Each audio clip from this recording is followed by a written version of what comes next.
好，大家好，跟大家又下午好。下午好，我们又见面啦，很快，一个星期就这样过去了啊，真对的是对对，时间呢不就是啊。饶人呢。哎呀，很好很好，好，那今天呢，我要继续为大家分享的就是这个呃其实是分享两个应用程序，今天是讲两个，不过都是很简单的，而且很实用的。那我们来看一下，我先跟大家讲解怎么用。OK，好，good afternoon. Today I'm going to share about the two apps. These two apps I find very useful because it helped me in my work. And in fact, I use it for quite a long time. I even have the own actual equipment.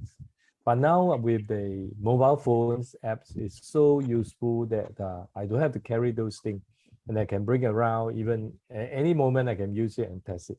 So I'm going to share these two apps to you. One is a sound and one is a light apps. So I'm going to explain in Mandarin first, then followed by Chinese. No, sorry, Mandarin first, then followed by English. Okay.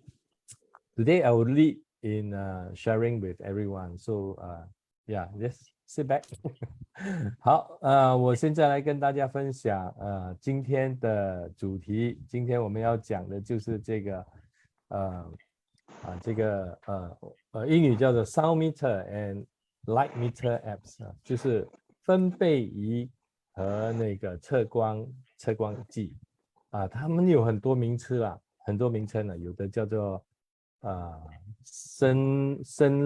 声压仪，或者是分贝仪也有，那测光度仪也有，很多名称都是指向这两样东西。好，那我们今天要学习的那个目标当然是怎么样去下载啦，怎么样去应用啦，还有呢就是了解那个升级光度对人的影响我就是其中的一个受害者，因为年轻的时候都是特别怎么讲倔强我们人都是这样。就人家年纪大的跟你讲，这个危险那个危险，你也听不进就要撞到墙壁你才知道所以我今天就跟大家分享这个事情。好，那分贝仪就是这个你所看到的一个小的 d， 还有一个 b，dB 测量度就是 dB， 另外一个就是测光计就是这样的。好。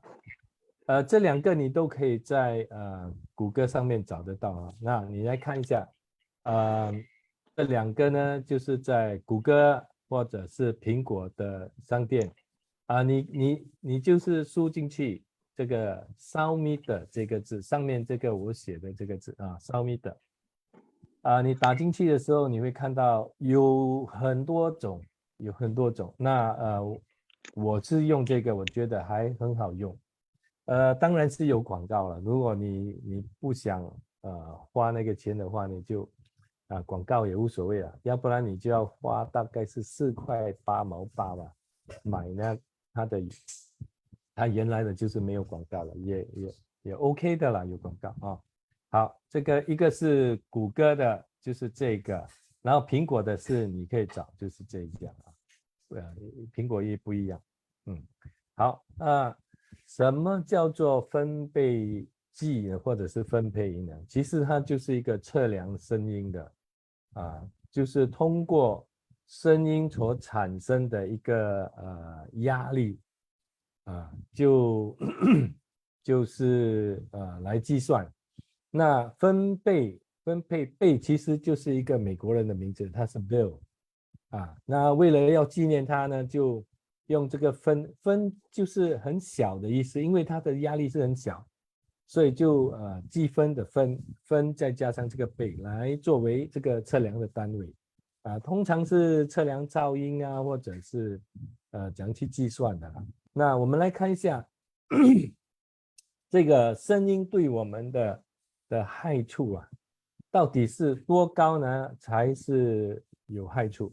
那你所看到这个图这个图哈，这个是测量声音的，通常人家拍结婚照啊，他们会拿着这个东西啊，那个量一下新娘脸上的那个亮度是多少啊，新郎的身上亮度是多少，因为他们需要是专业的嘛，所以他们需要这个仪器来测量，如果亮度够的话，他们拍出来的照片就非常美。那我们没有这个需要买这样这个昂贵的东西，它其实今天来说也不贵了。以前我大概是10多年前我买的那个就200多块，到现在还有用啊，那个就相当的准，所以它的准确度是相当的高。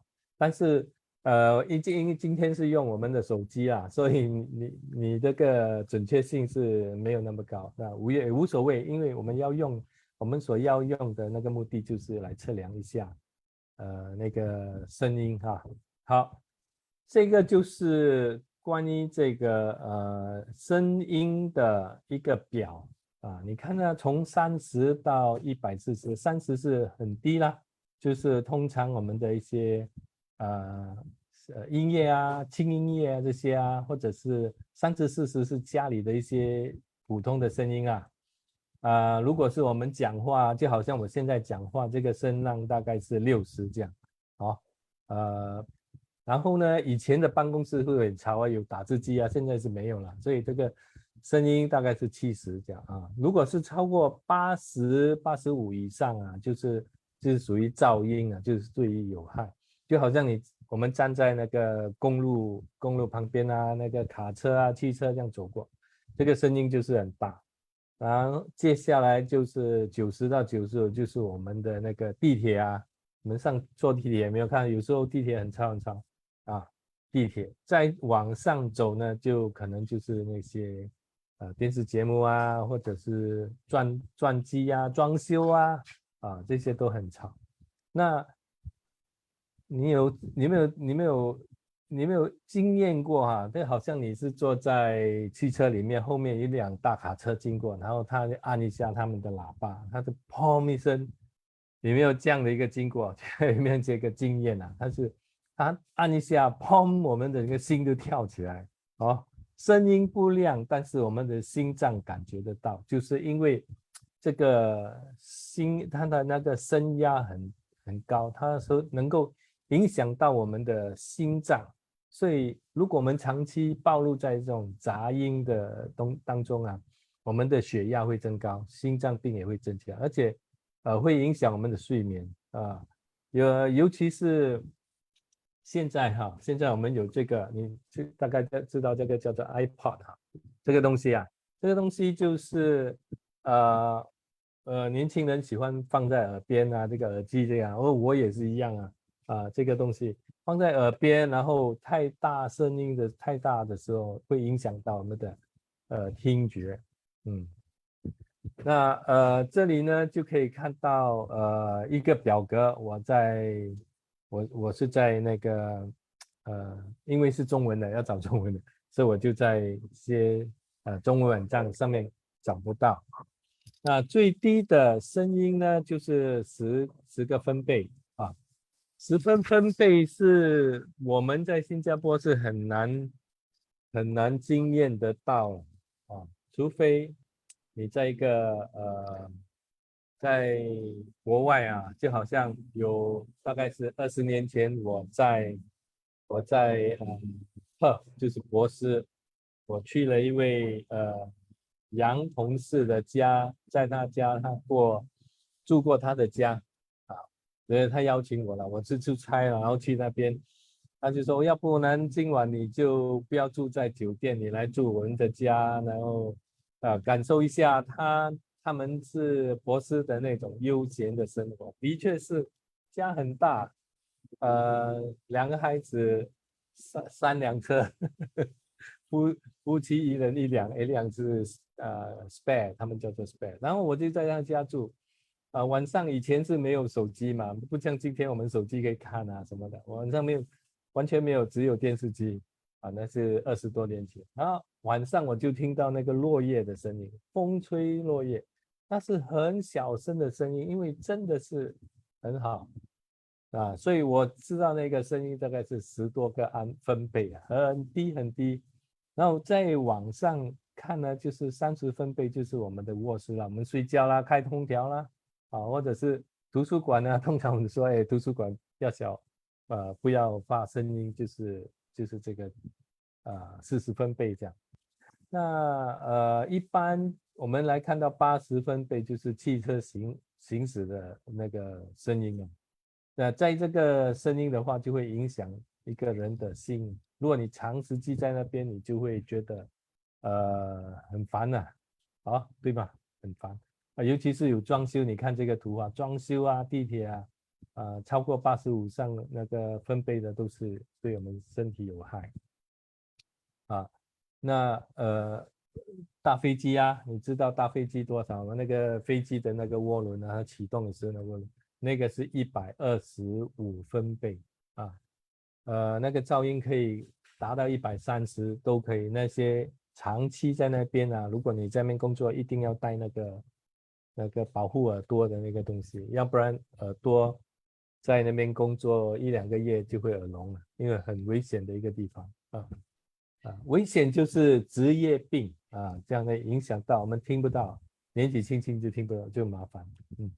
好，那如果你注意到那个新闻的话呢，就有这个他投诉啊，就是在 Bukit Batok 这边有一个女店员，她就说，每天她早上清晨大概5点半就在那边上班到2点半，9个小时，整天的那个地铁啊经过，她说哇太吵了太吵啊，她受不了。受不了呢，他就因为他投诉嘛，记者就去走访，就去看一下，去测试，就是测试2条线哈，就是应该这个应该是朝东滨，这个是应该是东西线啊，那个绿线，东西线那个最旧的那个最久的那个历史最久，所以他们测量到的那个那个答案啊，就是大概是85分贝，所以呢，最高还要到89.6，在90分贝，是很潮很潮啦。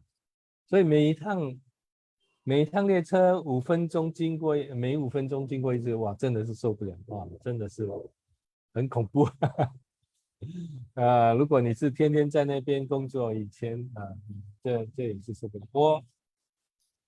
我以前在炼油厂工作，那年轻的时候，因为厂很潮嘛，所以要带那个保护耳朵的出去。那因为之前有一些资深的员工跟我讲，哎呀，你要带这个，要不然你耳朵会坏啊，什么什么。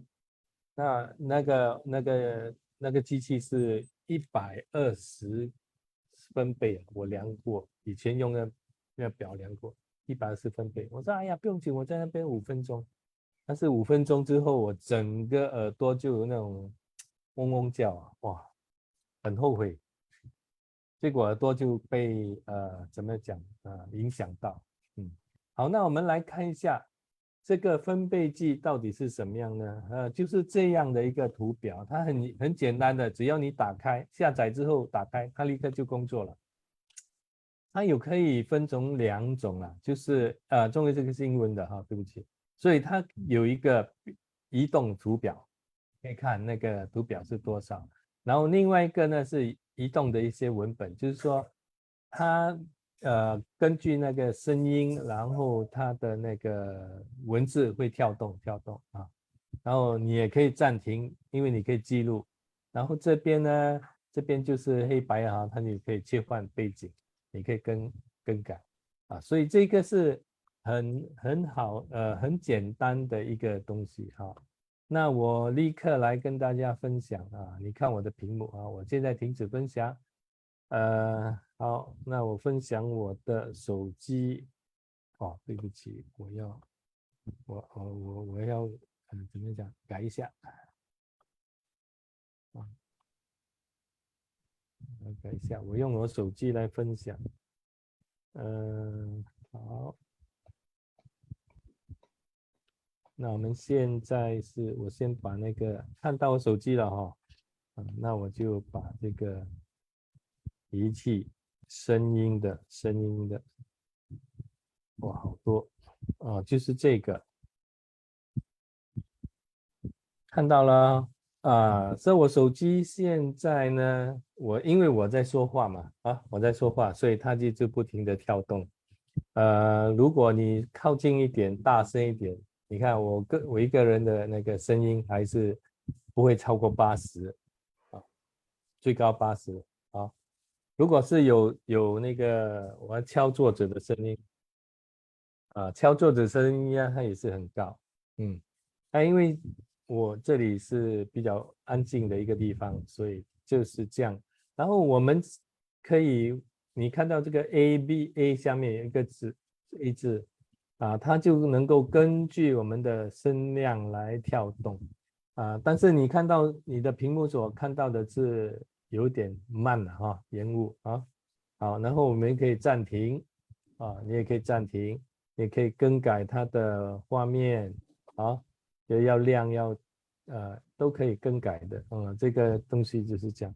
因为目前它还没有用我还没有看到有一个是有多语言的，但是其中一个是可以改成中文但是我这里没有然后它就是这样的一个很简单的一个东西为什么要用这个呢？有时候我们在地铁里面，我不知道你有没有试过，你下载之后，你在地铁里面你可以试。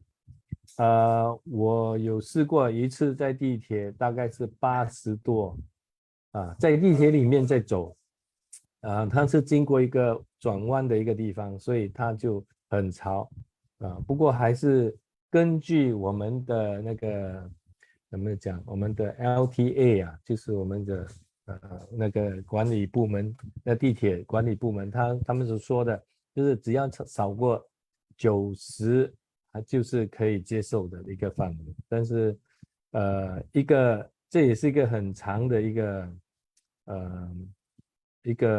怎么讲，很潮的一个地方好，那现在呢，我就再回来，我们再讲第二个。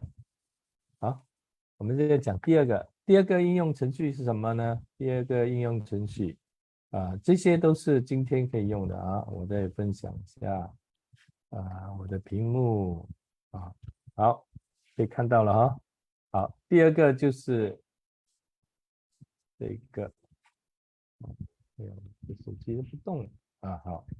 第二个就是测光仪测光仪怎么样去测光？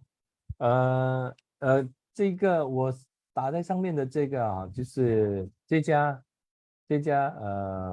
公司它就有谷歌的，也有苹果的，不过两个图案是不一样，不过都是属于同家公司的一个应用程序如果你要下载，你是苹果手机，你就下载这个如果是谷歌的，你就下载这个所以它是不一样，分开功能是一样的都是很简单的一个功能好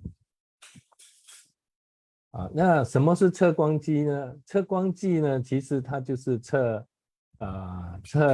量那个我们表面的，好像我们桌面表面身上那个烛光的亮度这里是说以英尺所以你会看到英文是 FC foot candle 就是它的那个亮度或者是叫做 lux 他们这里是翻译为勒克斯就是这样翻译过来，就是说那个光度落在表面上的一个光亮亮度的那个亮流量的那个亮就是流明它的意思。所以呢光度也有很重要的，如果就好像我们在家里看报纸如果你的亮度不够的话，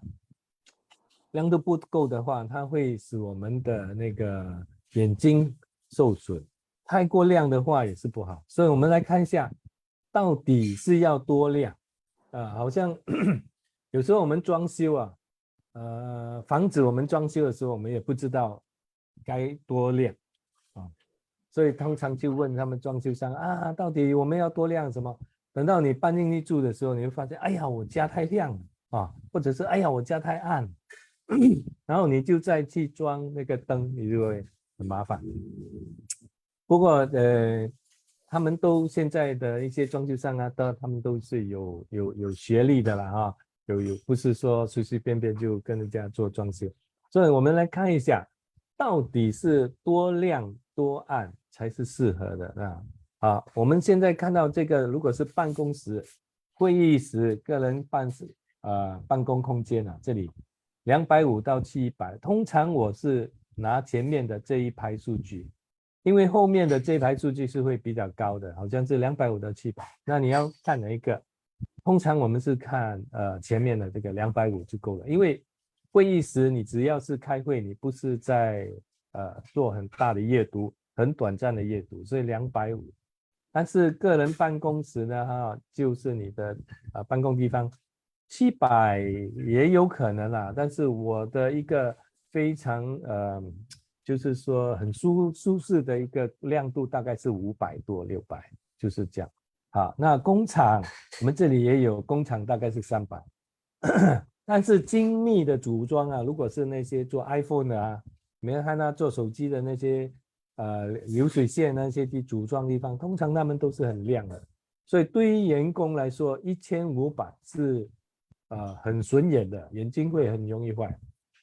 对，所以这个就要注意啊。我们来看酒店客房大概是100到200，为什么是这样少？因为酒店是让人家睡觉休息的一个地方，你不必装的那么亮啊。就是这个，那客人来到酒店最终就是要休息嘛，那你搞得很亮，他们就没有办法睡。公共走廊也是大概这样啊。它这里有1000啊，有时候我们是因为白天的时候你测量当然是很亮了，因为太阳会照进来啊，太阳的亮度我还没有去真正的试过，不过我在窗口那边试，大概有1000、2000这样很高的一个亮度，但我们不能够以眼睛来去看太阳，眼睛会烧坏这个电表你也是拿去照太阳的话，肯定长久它也会坏的。好，那商业呢，就是好像我们的商店啊、橱窗，好像这个橱窗陈列啊，大概1500。所以为什么要这样亮呢？因为我们走过的时候，它要亮的话，就会吸引我们去买啊，这就是这样很简单的一个原理。我们来看recording stop。好，不用紧，我们继续。就是在医院里面呢，也就这里大概是100到200、300这样啊。如果是手术室，当然是很高。在学校呢，就是大概100到500之间啦。好，那你看到这个画面就是我们的那个测光仪的一个亮度这里所显示370就是大概桌面的一个亮度。那如果你是这个就是 lux 就是那叫做什么以勒克斯就是 lux 它就是这样翻译也不好听但是英文那个 FC 就是 foot candle 就是扯的光烛光就是以一扯平方尺里面的一个亮度。好，那我现在用我的手机来跟大家分享。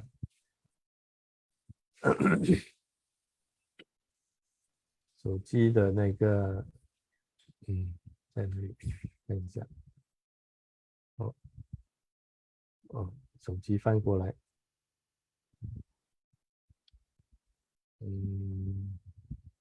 Luxme 的就是这个东西有看到现在只有5、8，但是我现在把它这个是烛光，然后我用 Lux 的话是150，那我把它放在我的灯下面它就上到很靠近我的灯，就是我的桌灯3136很亮。那你看一下，如果是放在我的电脑这里大概就是624，这是一个很舒适，535这个是一个很舒适的一个那个亮度。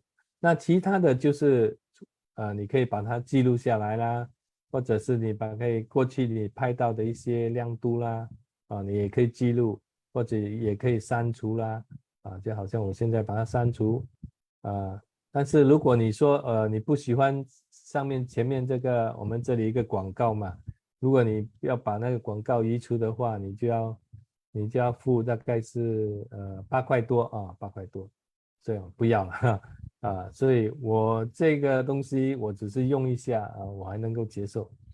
那通常我们怎么用呢？就是就好像你在买灯的时候你需要换灯，那你不知道这个灯到底是多亮，你这里你也可以测量一下当然灯坏了我们没有办法测量，但是你可以测量那个好的灯，因为有时候我们的灯不知道是多少瓦特多少瓦 how many watt 我们都忘记了，所以也可以用这个来量一量。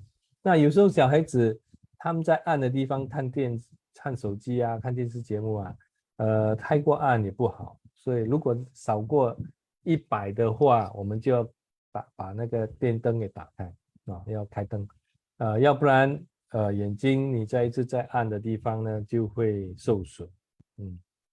这个就是我们今天所要分享的一个话题。好，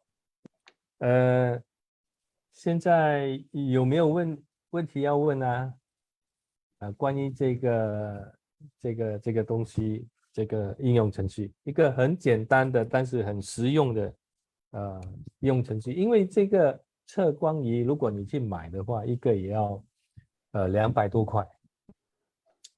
测光仪我有买，我也有，因为我工作上的需要，我也是在一些工厂里面那些在工作，所以我需要知道这个生产线是多亮多暗。所以我就是因为工作上的一些要求，所以我才有买但是现在不用了，很方便，我就带着手机就可以用了，因为测光仪的要求就是在这里而已。好，没有问题的话，我继续再以英语跟大家讲解，好吗？好，那我又来分享我的桌面。Okay, now I shall share about the use of the two apps. Okay, so the two apps that I'm going to share is about the sound meter. So sound meter and light meter, what is the application? So how does it affect us and how to use it for daily life? In fact, I have been using these two equipment. I have the actual meter by myself. The meter is cost me about 100 over 200. That was about 20 years ago, but until today it's still working. Yeah, it's very useful. So, but today once we have these apps installed into our phone, is very portable. I do not have to carry them along because when I carry along, I pass through the airport security. They ask me to take it out. Hey, sir, what is this? I said, no, it's just a meter that's for my work. Yeah. So with that, today we have it on handphone. Is very, I would say, solve a lot of problem. I don't have to carry all the extra equipment around. Okay, so we look at how do I find this app? It's actually if you key in sound meter in Google Play Store or this Apple App Store, you're able to find them. So you just key in and you look out for these two icons. Yeah, the DB and this one, right? This is for Apple. So I find that they are quite useful. Of course, there are many apps. There are many apps out there, and I find that this one is more useful for me. Yeah, so that's why I recommend. So what is the sound meter or decibel meter? Actually, we are using it to measure noise measure the sound that produce the sound wave. Is a sound pressure. In short, it's also called SPL meter or dB. Yeah, because the reading is very small. So in small units called decibel or decimal. In fact, it's decimal. Then the word bell, decibel, right?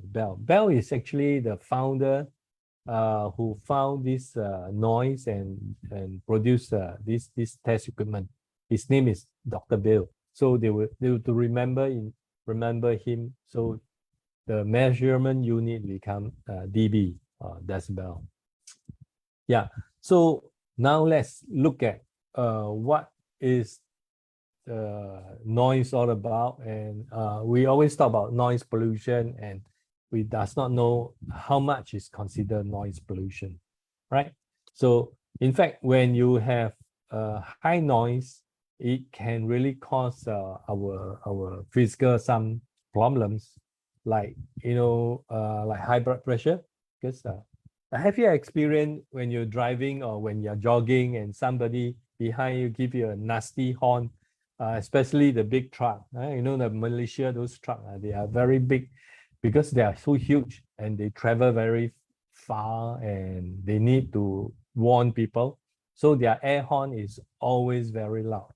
And the air horn that's produced is about 130 decibel. That is really will affect our heartbeat, So the moment they press horn, we will jump inside the car. Sometimes I also jump. Yeah, I know.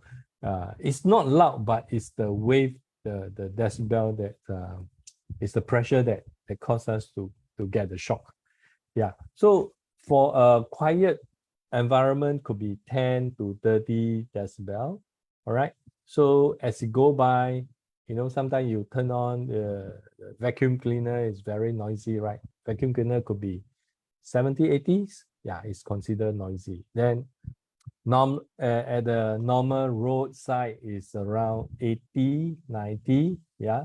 Subway is 90. Yeah. Subway means our MRT as it pass by. It's quite noisy. Yeah. Especially those open track. Today, our government, LTA, have installed a lot of sound barrier. Because I live near Ang Mo Kio area, so the whole upper surface train track had been covered with sound barrier and cut down the sound. Can you imagine your block just next to a train track, and you will have to suffer like from morning 5:30 until at night 12 o'clock. It's a long time of the noise pollution. It is very noisy. All right, so move on. So this lady is a female shopkeeper at the Bukit Batok. She was complaining, wow, I work here for so long, almost 9 hours a day. I can't stand it because the noise is so noisy. And because they complain to Xinmin Daily, they complain. Xinmin Daily send, there's this reporter, they will want to get news, right? So they will rush down. They will use a decimal meter to measure, and they say, oh, it measure about 82, 84, the highest is 89. So when the train pass by every day, every day have about, sometimes peak hour is like 3 minutes one train. This is 5 minutes average. Yeah. So can you imagine if you work there and close to the train track, will be very noisy, is damaging our ear, right? So how does a meter look like? So I have this downloaded. I'm using it every, not say every week. Occasionally I will turn it on, especially noisy area I will test. And I use this to test my car when I drive. And then I want to test how good is my car sound isolation. Was once I measured, it's like 75. Wow, it's quite noisy, 75. So what I did was I bought some noise. I can't remember what's the name. There's a term that you paste on your car floor, and also I bought those seal at the door and to cut down the noise. And also I paste at the engine compartment. So I managed to cut down the noise from 75 to around 60, 63. Yeah, 63, about 10 decibel. And then my friend who see in my car said, wow, your car nice, huh? So you upgrade your car from Toyota to become like Mercedes kind of quality. Yeah, okay. Joke aside.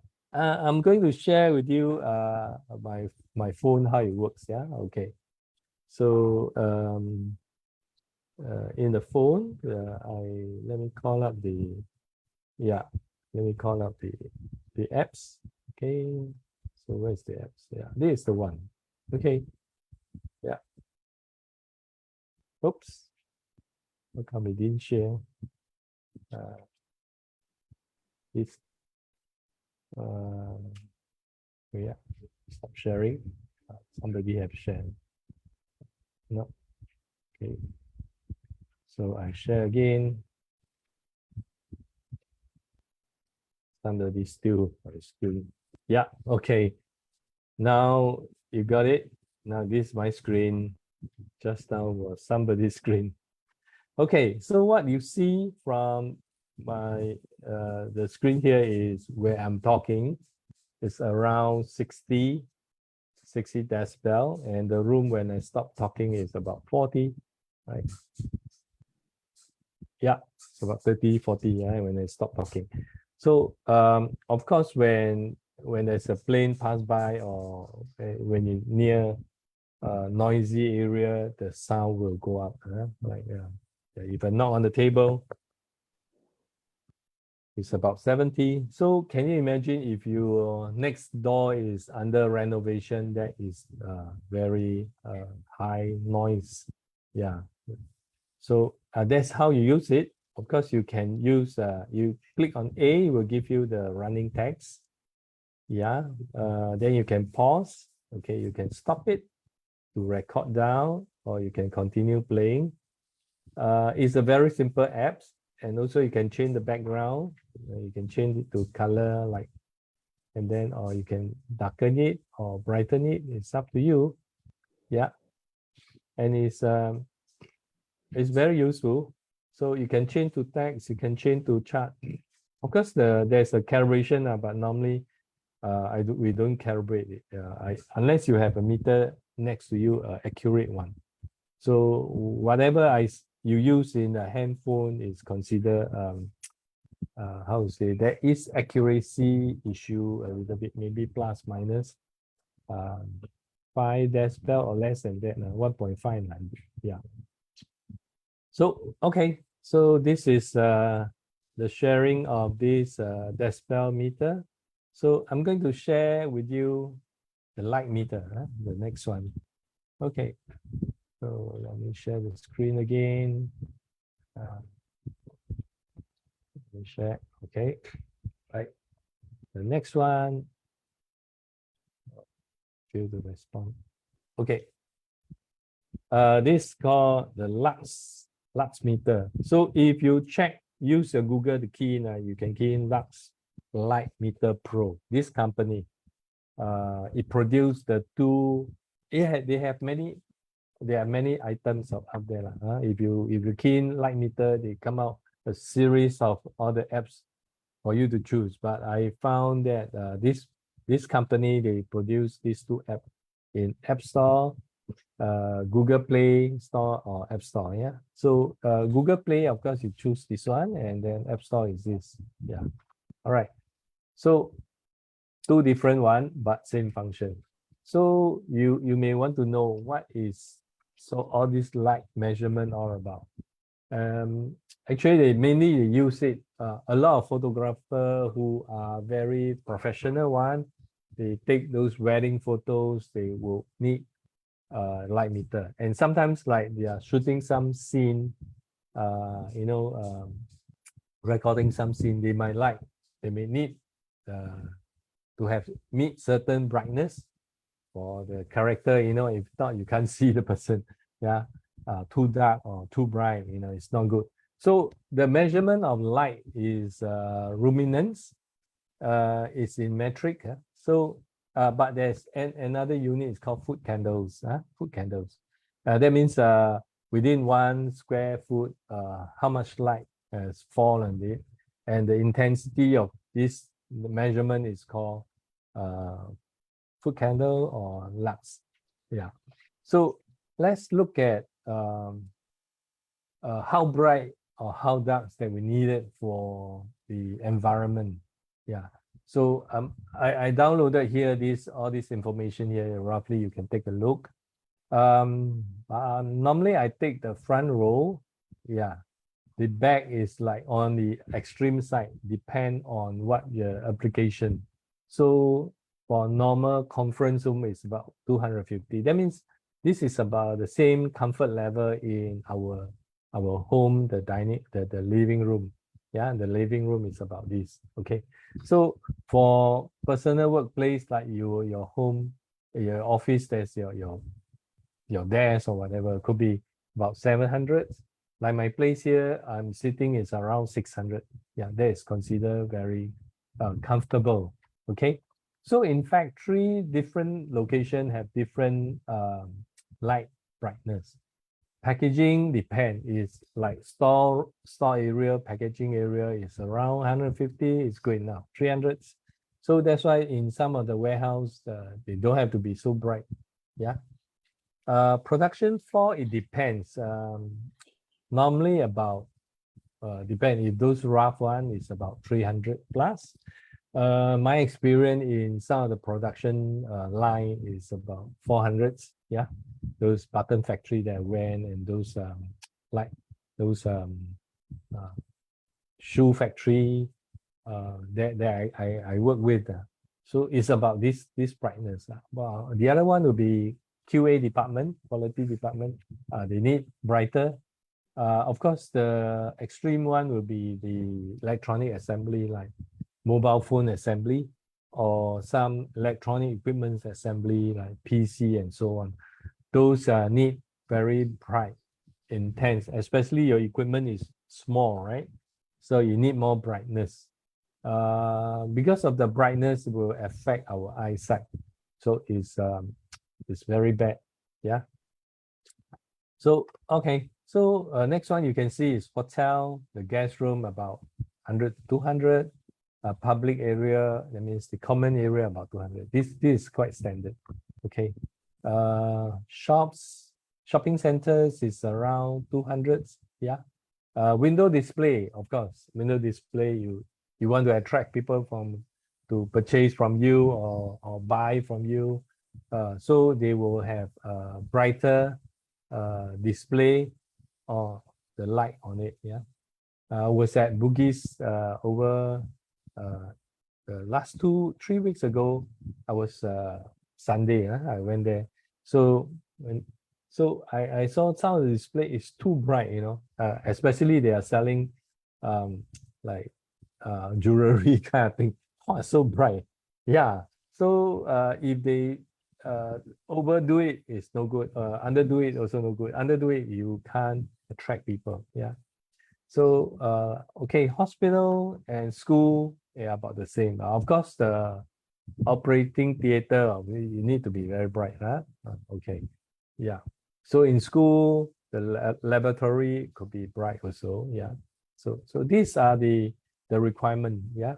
So so we come back to the application of the light meter. Yeah. So so you can see that there are 2 selection. This one is an advertisement. If you don't want this advertisement, you have to click remove apps. Then you have to pay about $4. No point, because you don't need to use it every day. And this is not how to say, we are not the professional people that really need this app, to measure until very detailed. Unless you are photographer who need to take very good picture. Yeah, so you need that. Okay, so let me stop sharing from my screen and we can see from my mobile phone, right? So share screen. Yeah. Okay. So let's go to just now the light meter. Yeah, this one. Okay, so what you see now, 98, is because I'm looking at my phone, not so bright. But if I put down my phone on my desk, it's about 602. For the foot candle will be about 55. So toggle over 2. So you can see the minimum on top, minimum, average 188, and maximum. So if I move near to my study light, it can really go up to very, very bright. Yeah. So 2008. Yeah, even if I closer, wow, 5008. Yeah. So of course we don't use our eye to look at the light. It will damage our eyes. Yeah. So that's how it measures. It's very simple, right? Just a simple app, simple apps to help us. Okay. So me stop sharing. Okay. Any question over there? Everyone consider quite good. If you have question, you can just ask me. 好，我们今天呢就讲解到这里。你有什么提问要问吗？怎么样用啊？怎么样下载吗？ So, Mr. Cole, those people whose HDB flat facing the traffic light junction and all that will be very noisy, lah. Yeah. I encourage you can just download and measure, lah. Yeah. If your house is always subject to like 70, 80, can be very noisy. So you may want to do something to improve your sound, especially your room, or maybe you have to shut the window, close the window. Very hot, shut window. But usually this feedback, who will try to solve the problem? Like the lady in the shop, she's at Bukit. Okay, so if I have any complaint, I'll have to go to LTA. Yes, you can go to LTA. Last time I shared with you one apps is called hey, suddenly I forgot the apps. I used to use it. You can use it to feedback, I think. It's called One Service. Remember, there's one apps I talk about, One Service. Oh, One Service. When you are not sure who to feedback to, you click on One Service, and then they will bring you to the right department. How do they know to bring back? I just key noise complaint. Yes. Oh. Yeah, it's very simple. One Service. Yeah, I share about this One Service before. You can just report it, noise or light or whatever. Yeah. It's very useful app. Okay. Yeah. 好了，其他的人还有什么问题吗？我看到安迪波有没有问题呀？要问一下。我听就好了，我不听就好哦。好，安哥孙也有来啊，今天。那安哥孙没有来？有啊。有啊，安哥孙也在，有。没有看见他。Mr. Cole， 我有一个问题。Yes, Madam。好像我们附近有 construction worker， 他们在做屋子，很吵，我们要跟谁 complain？LTA。如果是这样的话呢，他是装修嘛，他有一张在电梯那边有一个告贴嘛，一个通告，那什么时候他会装修啊？装修没有办法的，他有一个时间他装修的。不是，现在是外面他们在reconstruction。Pull down the whole building, then reconstruct. 对。Public road the public always digging, they are always digging. 对，你也可以跟 LTA 那边反映一下，太吵了。通常现在就是他们会做那个 sound barrier， 你懂那高高的，它会建起来。如果是太吵，他们都会做。以前他不管了，现在政府有注意到这些。如果你那边你可以下载这个应用程序，然后你测量一下，是不是一直80、85、90，那你就可以投诉了。超过多少？超过85就可以 complain 85啊，因为85你就很心烦意乱了。But how high the sound barrier? Because noise travel upward. Noise travel correct. upward. So Yeah, correct, when you say correct. sound barrier, how high the sound barrier? The 10 sound floor? barrier is about 3-4 story high. 3-4 story high. Then Yeah, upper yeah. floor, people stay on the 12th floor. Of course, you cannot build all the way to 20th floor, right? It's Yeah damn lor, that's why dangerous. lor.呀了，现在那间是landed property，我看是3层楼吧，我住在12楼，跟他很靠近，所以我觉得他很吵，我关着窗口了，还觉得很吵。对。Actually, she can the lady she can buy. I speak English lah. One of my friend, because he stay in the upper floor. It is the road is downstairs, so he went on internet and buy some sort of noise insulation. I don't know how to say that in Mandarin. So after he got the noise insulation, he has 隔音布隔音的。he has some the cardboard. window is it? Yeah, but on the window you need some cardboard. You know, those brown box, brown paper box cardboard or what? The noise insulation, like I think silver color, 银色. Then you just go round, and then if your window is your window is those panel sliding type, it's very easy. You just cut according to the size and place it on your window pane lah. So if you want some wind and want some noise, you can open up. If you don't want the noise, you have to close it, but you have to switch on the fan, otherwise very warm. Yeah. So you can buy those things. You can buy those things at the Shopee, Lazada, that kind of online shopping. You can find it. Yeah, but then those people who close the door, close the window, they have to switch on the fan. Where's electricity? No choice 我们要避免声音但是要通风那就很麻烦，对呀。但是那些 construction 他们有 time limit 的是吗？几点到几点？对到6点到6点是吗？对，是的。可是他们7点还在做嘞。overtime 他们赶not enough 都不够工人，他们一直要赶时间。赶他的 contract 对呀，因为他如果 contract 他说5号完，你5号没完，他们要赔偿的，要赔的，对。所以有时候他宁愿得罪我们，也不用得罪那个他的那个客户。好了，大家应该是没有什么问题了哈。我们的时间也差不多了。好，那谢谢徐老师。不用客气，不用客气。那我们下个星期再见啊，下个星期。好，再见，我谢谢。